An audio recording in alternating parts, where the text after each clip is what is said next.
रजत दलाल मेरे पापा है और मस्ती मस्ती में मैंने अपनी माँ खुवा ली।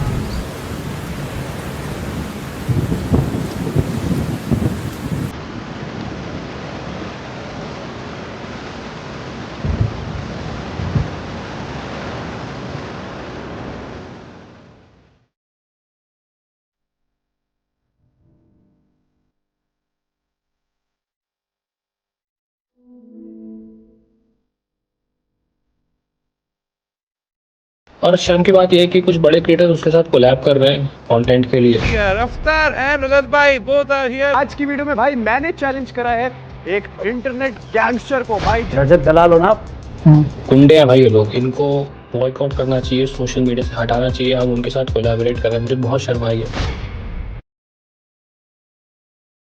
हेलो गाइस, कैसे हो? ठीक तो हो गई क्योंकि घर में जो हो, लेकिन हर किसी की किस्मत इतनी अच्छी कहाँ। देखो, एक चीज मैं वीडियो में आगे बढ़ने से पहले ही बता दूं, फिर कहीं तुम ये मत बोलना कि रोस्ट तो है ही नहीं। ये वीडियो एंटरटेनमेंट पर्पज से ज्यादा यार तुम्हें कुछ बताने और समझाने के लिए है। रोस्ट देख के दांत फाड़ने हैं तो चैनल पर चले जाओ, मिल जाएंगे हंसी और शौर आएगी। मैंने सोचा नहीं था नेक्स्ट वीडियो ये होगी। इस माइटी प्राणी को मैं रोस्ट कर चुका हूँ और लास्ट में मैंने उसका पार्ट डाला था, बस उसी पर पछतावा हो रहा है। मैंने पूरी वीडियो के 80% में इसका रोस्ट और 20% सेगमेंट में इसकी अच्छाई दिखाने की कोशिश की थी कि यार हम सिर्फ किसी की बुराई नहीं दिखा सकते, लेकिन अब जो हो रहा है वो पूरे समाज के ऊपर वो तमाचा है जो ये डिजर्व करता है। और इस समाज में मैं, तुम और तुम्हारा बाप भी होंगे। ना तो मैं इस वीडियो के जरिए उस लड़के को जस्टिफाई करूंगा कि जो उसने किया वो ठीक किया, और ना ही मैं माइटी राजू को कुछ बोलूंगा कि वो गलत है। मैं बस तुमसे एक सवाल पूछूंगा कि क्या तुम्हारा बाप नल्ला है, वेल्ला है, कोई काम नहीं करता, या अपना पूरा दिन घर पड़े पड़े हिलाता रहता है? अगर तुम्हारा जवाब है हाँ तो मुबारक हो, तुम बहुत लकी हो। लेकिन अगर तुम्हारा जवाब है नहीं, तो अगर तुम्हारे बाप की कभी किसी से झड़प हो जाए और तुम्हारा बाप निरा पूरा सफेद सही है, तब भी तुम्हारे बाप को कोई उठा ले, गाड़ी में डाल के गेड़ी लगवा ला, मुंह पर मुंह दे, चप्पल चटा दे, या चूपा ही क्यों न लगवा दे, किसी को घंटा फर्क नहीं पड़ने वाला। अपने बहुत ही पर्सनल एक्सपीरियंस से अगर मैं तुम्हें एक बात बताऊं तो इस देश के पैर करप्शन या भ्रष्टाचार के उस गटर में जा चुके हैं जो तुम्हारी गली वाले से भी बहुत गहरा है। और तुम्हारी गली का गटर साफ करने एमसीडी वाले उसमें कूदे तो एक बार को बाहर निकल आए। लेकिन यहाँ भ्रष्टाचार इतना फैला हुआ है कि मेरा तुम्हारा बाप क्या, अब तो भगवान भी इस गटर में अवतार ना ले। मैं ये सारी बातें तुम्हें बहुत आराम से कभी किसी और वीडियो में आम पन्ना पीते हुए समझाना चाहता था, लेकिन इतनी अच्छी किस्मत कहाँ। देखो, सारे तो नहीं पर काफी बड़ी संख्या में यहाँ के पुलिस वाले काजू बादाम खिला के बिक जाते हैं, और तुम कितने भी सही हो, घंटा किसी को फर्क नहीं पड़ता। बिना प्रूफ के तुम्हें उठा के रात को टिका के तुम्हारी गांड तब तक तोड़ेंगे जब तक तुम्हारी गांड का गुलाब जामुन न बन जाए। पर्सनल एक्सपीरियंस से समझ जाओ। और जिस कोर्ट में खड़े होकर तुम न्याय की भीख मांगोगे, वहाँ सिर्फ तुम्हें पता है कि तुम सही हो या गलत, वरना एक और अकल का अंधा काला कोट पहन के असली क्रिमिनल का केस ऐसे लड़ेगा जैसे उसकी खुद की औलाद हो। 7 साल भी तो लड़ा था ना। साहब के आगे अगर भावुक हो गए, तुमने कुछ कह भी दिया, तो 2 साल की सजा को उम्र कैद बनाने में देर नहीं लगेगी। और सही होने के बाद भी अगर अंदर जाना पड़े तो बेटा चले जाओ, वरना आंखों में आंसू भर के ज्यादा सनी देओल या दामिनी के इन्फ्लुएंस में चूच पड़ करी तो बस कंटेम्प्ट ऑफ कोर्ट हो जाएगा। और 9-10 धारा तुम्हारे पर वही चिपका के जहाँ तुम फ्रीडम ऑफ स्पीच को समझ के लड़ रहे थे, भाई फ्रीडम ऑफ स्पीच का नाम सुन के भी कांपने लगोगे। भाई कहा ना पर्सनल एक्सपीरियंस है। मेरे को तो क्रिमिनल घोषित करने में थाने में 2 मिनट नहीं लगाए थे। मेरे टैटू देख इतने स्टीरियोटाइप कानून के रखवाले हैं यहाँ, खुद को नहीं पता किस बात पर केस है। बस कहा ना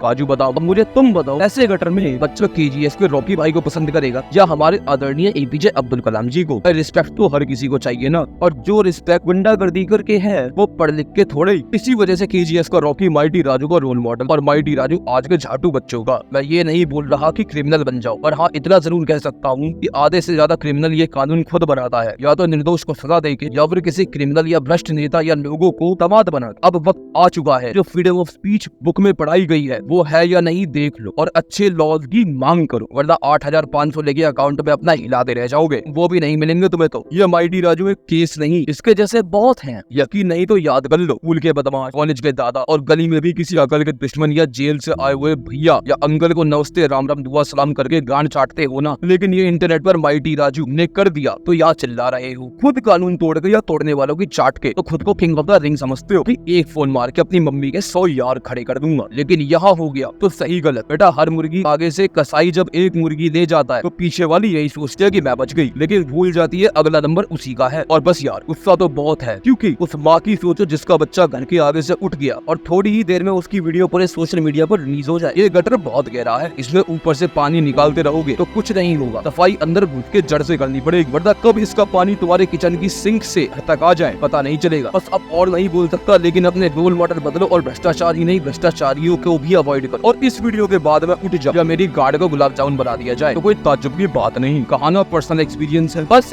#stop bullying और #boycott रजत दलाल मिला दो कमेंट में भी और सोशल मीडिया पर। अब मैं चला, कहीं मेरा कंटेंट ऑफ कोर्ट ना हो जाए। बाय। वो बोलने की हालत में भी नहीं रहा, इस तरह से मेरे को घर पे देखे गए। वो कहा जा रहा है कि उसके मुंह पे गोबर भी लगाया गया, पेशाब भी की। क्या आपके बेटे ने ऐसा बताया? हाँ, वो वीडियो में भी दिख रहा है, उसके मुंह पे गोबर दिख रहा है, वीडियो दिख रहे हैं। और पेशाब तो वो जब बाथरूम में तो कोई कैमरे नहीं लगे होते ना, जिस तरह से मतलब उसको प्यार से बोल रहा था ना, तो जैसे ही गाड़ी में बैठा ना वैसे ही उस बंदे ने गाड़ी का दरवाजा बंद कर दिया और पीछे जो बंदा बैठा था ना उसको दबोच दिया। गाड़ी के कांच ब्लैक थे, उसको बोलने का मौका या चिल्लाने का मौका नहीं दिया। गाड़ी को टर्न लेके वो तुरंत ही वहाँ से निकल गए। जब मैंने उसको फ़ोन किया ना, बहुत फ़ोन लगाए, 1 बज गया लगभग। वो इतने बजे तक मेरा बेटा कभी मुझे बिना बताए नहीं जाता।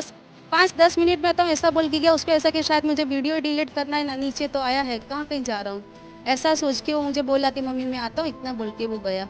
तो फिर फ़ोन उठाया पर मेरे बेटे की आवाज़ डरी हुई थी, रोई हुई थी। मैंने बोला क्या हुआ क्या हुआ? बोले मम्मी, मतलब जिस तरह से मम्मी नहीं बोल पा रहा था, मतलब मैं घबरा गई कि बोल क्यों नहीं पा रहा, क्या हुआ? तो फ़ोन कट कर दिया वापिस उन्होंने।